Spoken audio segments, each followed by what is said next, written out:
ఓం నమః శివాయ. ఓం నమో నారాయణాయ. కర్మ నరదృష్టి నివారణ కాళభైరవాయ నమో నమః. ఓం గురు అరిష్టేతు సంప్రాప్తే గురు పూజాంచ కారయేత్. గురుధ్యానం ప్రవక్ష్యామి. విద్యా ఉద్యోగ విదేశీయాన రాజసన్మానోత్సవ గజసన్మానోత్సవ వివాహ తదనంతర పుత్ర పుత్రిక సంతాన సంబంధిత అరిష్ట దోషపీడోప ఉపశాంతయే. హరి ఓం. మా ఛానల్కి స్వాగతం. చూస్తున్న వీక్షకులకు ప్రేక్షకులకు ప్రియ కాళభైరవ భగవద్బంధులకి స్వాగతం పలుకుతూ మమ్మల్ని ఎంతగానో ఆదరిస్తూ ఉండబడినటువంటి ప్రియ సోదర సోదరీమణులకు, సనాతన ధర్మ సంరక్షకులకు, జ్యోతిష్ అభిమానులకు, పుష్కర స్నానం చేసేటువంటి ఆధ్యాత్మిక భగవద్బంధువులకి, అంటే 12 ఏళ్ళకు ఒకసారి మనకు పుష్కరాలు వస్తూ ఉంటాయి. కుంభమేళ, అర్ధ కుంభమేళ, మహాకుంభమేళలో స్నానం చేసే వారందరికీ మరొక్కసారి చిన్న విన్నపం ఏమిటయ్యారగా, వృషభ రాశిలో నుంచి దేవగురు బృహస్పతి మిథున రాశిలోకి ప్రవేశం జరుగుతుంది. కనుక మనకు సరస్వతి మాత అంటే సరస్వతి నది పుష్కర మహోత్సవ కార్యక్రమాలు జరుగుతూ ఉన్నాయి. కనుక మనకు తెలంగాణ రాష్ట్రంలో కాళేశ్వరం దగ్గర మనకు అంతర్వాహినిగా సరస్వతి నది పుష్కర మహోత్సవ కార్యక్రమాలు గవర్నమెంట్ వారు కూడా పెద్ద ఎత్తున ఏర్పాట్లు చేయడం జరుగుతుంది. కనుక మనమందరము కూడా మే నెల 15వ తారీఖు నుండి 27వ తారీఖు వరకు మన వీలును బట్టి వెళ్ళి పుష్కర స్నానాన్ని ఆచరింపజేసుకొని ముక్కోటి దేవతల యొక్క ఆశీస్సులు, పుష్కరుడి యొక్క ఆశీస్సులు పొందాలని కోరుకుంటూ, అందరిపైనను 12 రాశులపైనను, ఈ భూమండలం మీద ఉండబడినటువంటి అనేక జంతువులపైనను, పక్షులపైనను, ప్రకృతిపైనను దేవగురు బృహస్పతి యొక్క ఆశీస్సులు ఉండాలని కోరుకుంటూ, అందరినీ చల్లగా ఆశీర్వదించమని కోరుకుంటూ మనము స్వామివారిని వేడుకుందాం. 12 రాశుల్లో గ్రహ గమనాలు ఓసారి వీక్షింపజేద్దాం. 15/5/2025 నుండి 31/5/2025 వరకు 12 రాశుల్లో గ్రహ గమనాల్ని మరొక్కసారి వీక్షింపచేద్దాం. మేషరాశిలో బుధ భగవానుడు సంచార స్థితి, వృషభ రాశిలో రవి భగవానుడు ఏడాది తర్వాత సంచార స్థితి, 12 సంవత్సరముల తర్వాత మిథున రాశిలో దేవగురు బృహస్పతి సంచార స్థితి, కర్కాటక రాశిలో కుజ భగవానుడు నీచభంగ రాజయోగ సంచార స్థితి, కన్యరాశిలో కేతు సంచార స్థితి, మీనరాశిలో శుక్ర భగవానుడు, శని భగవానుడు, రాహు భగవానుడు సంచార స్థితితో ప్రారంభంలో ఇలా ఉన్నాయి. 19వ తారీఖు 5వ నెల 2025 నుండి రాహు భగవానుడు కుంభరాశిలోకి సంచార స్థితి, కేతు భగవానుడు సింహరాశిలో సంచార స్థితితో 12 రాశుల్లో గ్రహ గమనాలను మనం ఒకసారి వీక్షింపచేసాం. కన్యరాశి వారికి దేవగురు బృహస్పతి యొక్క ఆశీస్సులు పొంది అద్భుతమైన విజయం ఎలా పొందాలి, కొత్త ఉద్యోగాలు వ్యాపారాలు ఎలా ఆకర్షించాలో ఈ వీడియోలో సవివరంగా సంపూర్ణంగా తెలుసుకుందాం. కన్యరాశిలో ఏ నక్షత్రాలు వస్తానగా, ఉత్తరా నక్షత్రంలోని 2, 3, 4 పాదాలు, హస్తా నక్షత్రంలోని 4 పాదాలు, చిత్తా నక్షత్రంలో 2 పాదాలు కలిపితే కన్యరాశి. రాశాధిపతి బుధ భగవానుడు. రాశిలోనే కేతు సంచార స్థితి చివరార్ధంలో ఉండడం వలన మీ జ్ఞానము, ఆలోచన, వ్యవహారాలలో మంచి భక్తిని, మోక్ష మార్గాన్ని, ఆనందాన్ని ఇచ్చేటువంటి ఆలోచనలు మీ సొంతం కాబోతున్నాయి.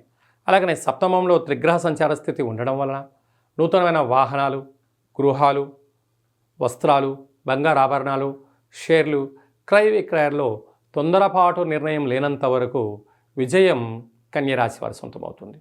అలాగనే అష్టమంలో బుధ భగవానుడు ఉండడం వలన చిన్న చిన్న విషయాలకు ఆందోళన తగదు, చిన్న విషయాలకు పొంగిపోవద్దు. ఏదైనా ఇబ్బంది కలిగినట్లయితే ఓపికగా వినండి, దాన్ని అధిగమించే మానవ ప్రయత్నం చేయండి. ఏడాది తర్వాత భాగ్యస్థానంలో రవి సంచార స్థితి ఉండడం వలన భార్యాభర్తలు, ప్రేమికులు, పార్ట్నర్షిప్ వ్యవహార కార్యక్రమాల్లో స్వల్పమైన ఆటంకాలు ఉండేటువంటి పరిస్థితి ఉంటుంది. అవి శాశ్వతం కాదు, అవి తొలగిపోతాయి. మౌనంగా, ధ్యానంగా, చిరునవ్వుతో స్వీకరించండి. ఎదుటి వ్యక్తులు ఏదైనా చెప్తే వినే ప్రయత్నం చేయండి. అన్నింట సమస్యలు వాటంతటవే తొలగిపోతాయి. రాజ్యస్థానంలో వృత్తి, ఉద్యోగ, వ్యాపార, రాజకీయ స్థానాలలో దేవగురు బృహస్పతి 12 సంవత్సరాల తర్వాత సంచారం చేయడం వలన పుష్కర స్నానం చేయడం, ఆకుపచ్చ రంగు కలిగినటువంటి ఆహారాన్ని, వస్త్రాలను దానం చేయడం, పెసరపప్పుతో కూడుకున్న ఆహారాన్ని అన్నదానం చేయడం, ప్రవహించే నీటిలో కొబ్బరికాయను, రూపాయి బిళ్ళలను వేయడం వలన నూతనమైన వ్యాపారాలు, ఉద్యోగాలు అంతనూ కూడా కన్యరాశి వారి సొంతం కాబోతున్నాయి. అలాగనే ఏకాదశంలో కుజభగవాన్ ఉండడం వలన స్థిరాస్తులు, చరాస్తులు, వ్యాపార అభివృద్ధి, మీ యొక్క ఆలోచనలో అన్నింటా విజయం. ఆహార ఉత్పత్తులు, క్యాటరింగ్ కార్యక్రమాలు చేసేవారు, వృత్తులలో, ఉద్యోగాల్లో, వ్యాపారంలో, స్వయం వృత్తులు, సేవా రంగాలు, మార్కెటింగ్ రంగంలో ఉండేవారు, వ్యవసాయ సోదరీమణులు, గృహ భవన నిర్మాణ కార్యక్రమాలు చేసేవారందరికీ కూడా ఇది చాలా శుభ సమయం అని చెప్పి కూడా గమనించాలి. మే మాసంలో ద్వితీయార్థంలో ముఖ్యమైనటువంటి పండుగల నుంచి క్లుప్తంగా, సవివరంగా, సంపూర్ణంగా తెలుసుకుందాం.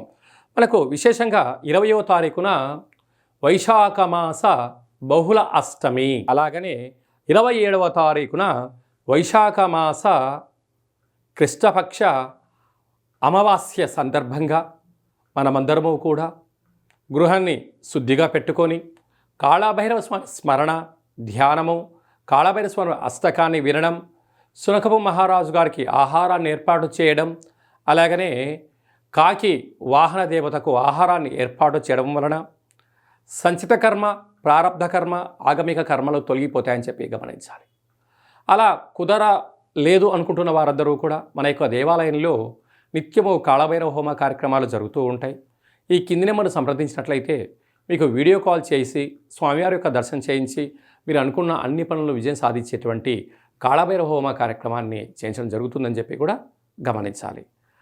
అదే కాకుండా మనకు 15వ తారీఖు నుంచి 27వ తారీఖు వరకు మనకు సరస్వతి నది పుష్కరాల సందర్భంగా వీలైనంత వరకు వెళ్దాం, స్నానం చేద్దాం.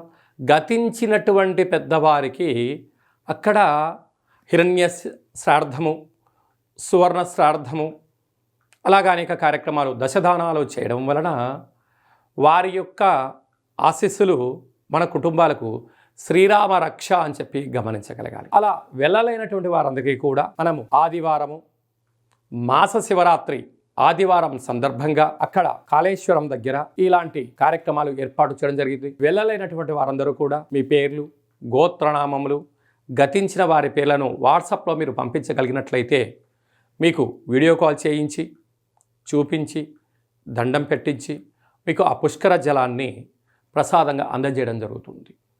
అలాగా పుష్కర స్నానం చేయడం వలన దేవతల యొక్క ఆశీస్సులు, గతించిన వారికి ఆ శ్రాద్ధకర్మలు అంటే పిండ ప్రధాన కార్యక్రమాలు చేయించడం వలన వంశాభివృద్ధి కలుగుతుంది.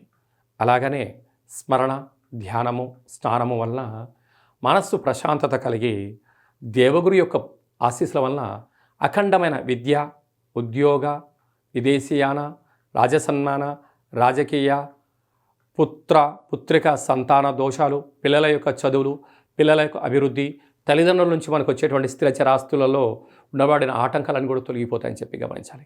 కనుక మనం అందరము కూడా పుష్కర స్నానాన్ని చేద్దాం, ఆచరిద్దాం. సనాతన ధర్మంలో ఉండబడినటువంటి ఆధ్యాత్మిక శక్తిని సంపాదిద్దాం, అఖండ ఆయురారోగ్య శక్తిని పొందాలని కోరుకుందాం. అలాగనే ఇంకనూ మనం విజయం సాధించగలగాలి అన్నట్లయితే యొక్క పాత్ర కంచు పాత్ర అంటారు. అందుకే కంచు మోగినట్టు కనకంబు మోగదు గదరా సుమతి అని చెప్తారు. అలాగే ఈ యొక్క కాళభైరవ స్వామి వారి యొక్క అక్షయ పాత్రను గృహంలో ఉంచుకొని ప్రతిరోజు ఉదయం, కుదరలేదు సాయంత్రం పూట ఇలా శబ్దం చేయడం వలన ఓంకార శబ్దం రావడం జరుగుతుంది.